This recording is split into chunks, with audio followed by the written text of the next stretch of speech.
mengangkat kisah misteri, ironis, dan tragis dari berbagai belahan dunia.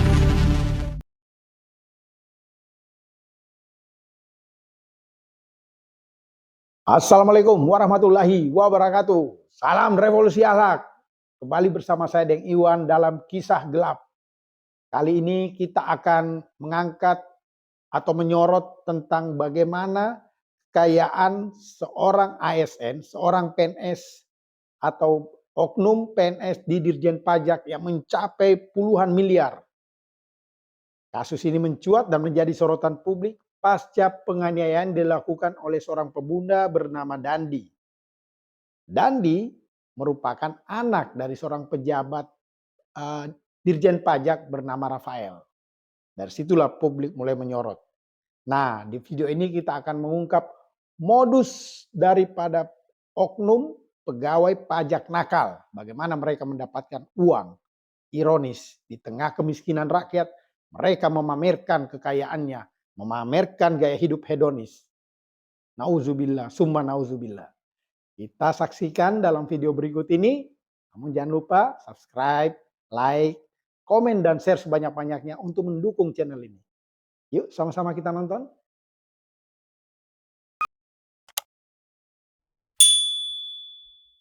Gaji pokok pegawai pajak sama dengan PNS, kementerian, instansi atau lembaga pemerintah lainnya, yakni mulai terendah golongan 1A berkisar Rp1.560.800 hingga Rp2.335.800. Untuk golongan tertinggi yakni golongan 4E sebesar Rp3.593.100 hingga Rp5.900.200. Nah, soal tunjangan kinerja atau tukin pegawai pajak diatur dalam Peraturan Presiden atau Perpres nomor 96 tahun 2017 tentang tunjangan kinerja pegawai di lingkungan Direktorat Jenderal Pajak.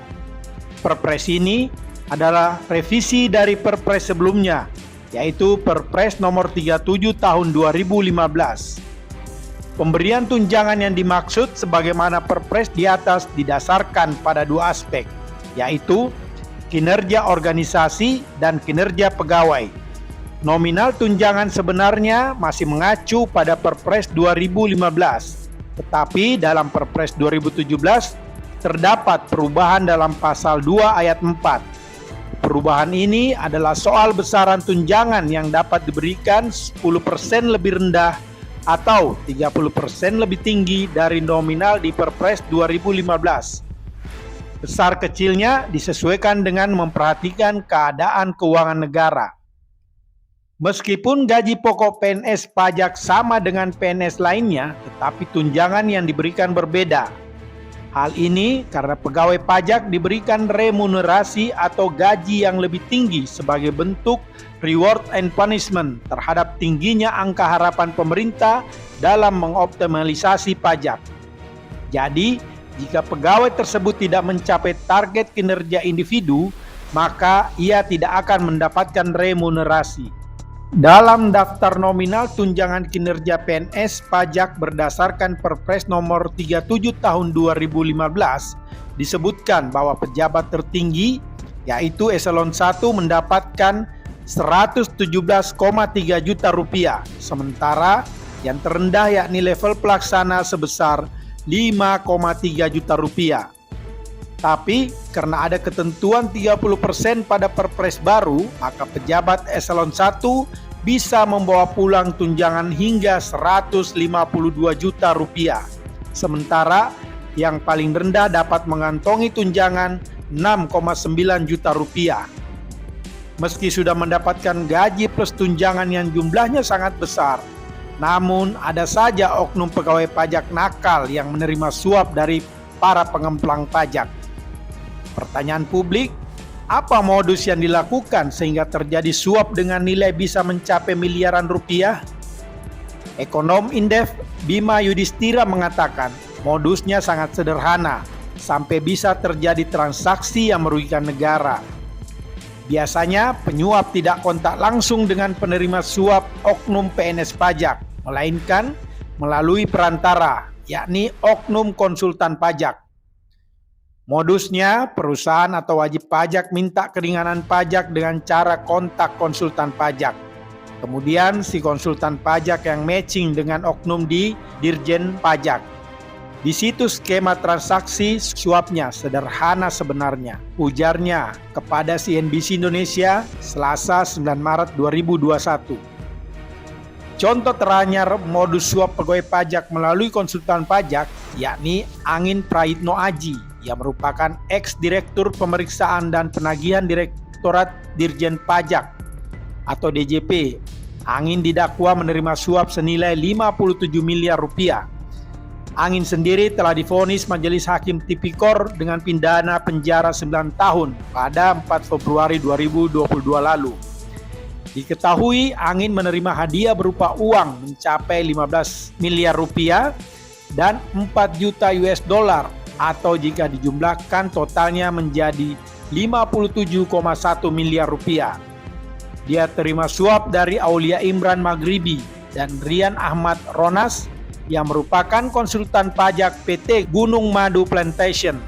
Lalu dari Veronica Lindawati selaku kuasa PT Bank Pan Indonesia Tbk dan Agus Susetio yang merupakan konsultan pajak PT John Lynn Baratama.